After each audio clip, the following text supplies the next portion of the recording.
Well, I'll just tell you what I told my team. I've been in this business a long time and had a lot of different scenarios, situations. You do that through 23 years and have a lot of different things, regardless of what the adversity is, whether it's injury, sickness, today having 2 guys out. I don't know if I've been more proud of a basketball team just in a regular season game than I was with this team.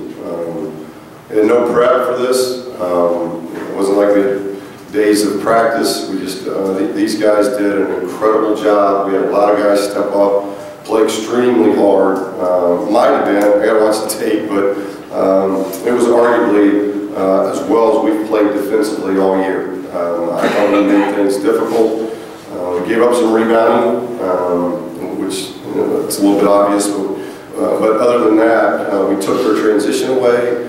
This was a high-octane offense. We hold them 38% shooting. We gave ourselves opportunities. And being down double figures through the better part of whatever it was, 24, 25 minutes, really proud of how we just continued to fight, and we made some crucial plays. And they made some big shots. I thought it was just 2 teams really battling. I'm just very happy with my group. And we got to try to get some rest and get ready for Sunday.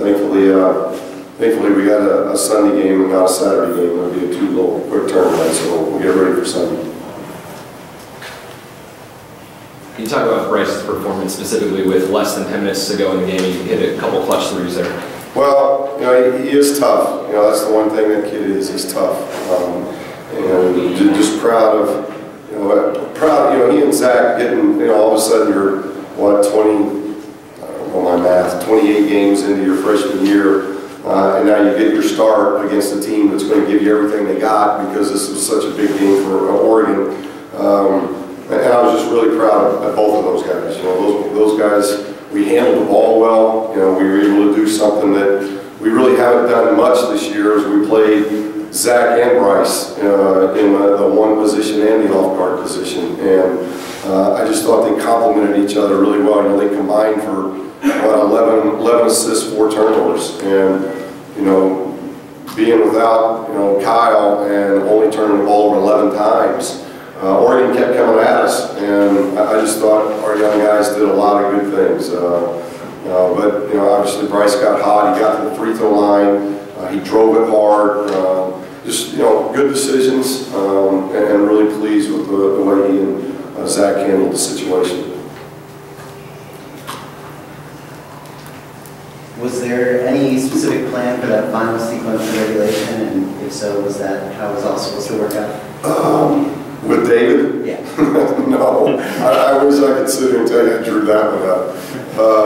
You know, it was one in Dana. I will say this: if you go back, if you have some fun, because Dana and I go back to Missouri Valley days. He was at Creighton, I was at Missouri State, then Southwest Missouri State.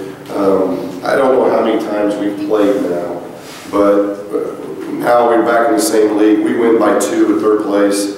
They win in double overtime here. I bet our last 10 games have been just like this. We played twice when I was in New Mexico in very tight games, both places. They had us beat at home, we win barely.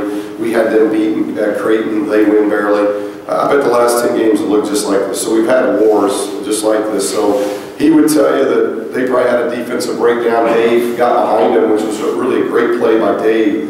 But when you only got 1.6, usually it's going to be kind of an inbound pass, and you throw one up from 3/4 court. I think they wanted to miss that free throw. I'm not for sure on that, but we got it inbounds, and we just made a great pass to Dave, and then, wow, Dave just makes a tremendous shot. And that was fun. Our guys were excited. It was that was a fun time for our guys, because we were obviously beaten. It took a tremendous shot, a tremendous play to get us into overtime.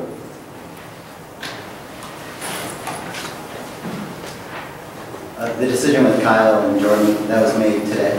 Yes, yeah, and difficult. It's and I appreciate you guys, and I know you're just doing your job, but we keep things internal, and they have broke team rules, and together on it, and it wasn't one or the other, and so it was a tough deal. You always hate suspending. But I do think them sitting there, they were very good, they were very supportive of their teammates, and that's what we wanted to see. And their teammates really responded. I don't think those two could have asked their teammates to respond in any better way than the way those guys responded tonight. It was a one-game suspension. They'll be back at practice tomorrow, and they'll be ready to play on Sunday. Looking at especially how this game turned out, do you think it might have helped if you were able to make the decision a little earlier with your suspensions? Well, I mean, yeah, all that comes into play, but I can't control timing. You know, I can't. If I could control that, it'd be, I'd give us another 10 seconds on the clock tonight. So I just can't control that. But it is what it is. The timing was what it is, and it was a violation of team rules. And I thought the suspension was warranted, and I talked to Dan and I talked to Mark. It was a decision that was made mid-afternoon. The timing is what it is, and that's why I'm so proud of the guys. We didn't have 3 days of practice, to get rid of it, to get ready for this. We got to shoot around at 4 o'clock, and Noah and Juan know that they're going to get some minutes, and some roles are changing. Bryce and Zach are thrown in the starting lineup, and to handle the roles that these guys had to handle, I'm very proud of him. And I thought Norman in the second half was terrific too. I thought he got off to a slow start, but in the second half he really did some good things. With as thin as the rotation was, how much was fatigue a factor, especially? Well, I'm sure it was a big factor. We had guys rubbing their calves, and it would have helped if this would have been a 40-minute game. I wish that Dave Schott would have put us up one, but that, the way it is, we held them to 2 the first overtime. The second overtime, both teams scored a lot. Both teams got to the free throw line. I just like how we guarded. I thought we had probably, we got 10 minutes in overtime. We got 40 minutes. So you're looking at about 12, call it 12 4-minute games. And in those 12 4-minute games, I think we held them to 6 or fewer in 8 or 9 of those segments. And we haven't done that very much this year. So, hopefully moving forward, our defense grew, and we'll build some confidence with some of these guys that got to play extra minutes, and their role changed a little bit. And now we get 2 guys back from the weekend, and now we're playing a team that beat us the first time around, so it's not going to be an easy game on Sunday. Thank you, Coach. I appreciate it. Thanks, guys.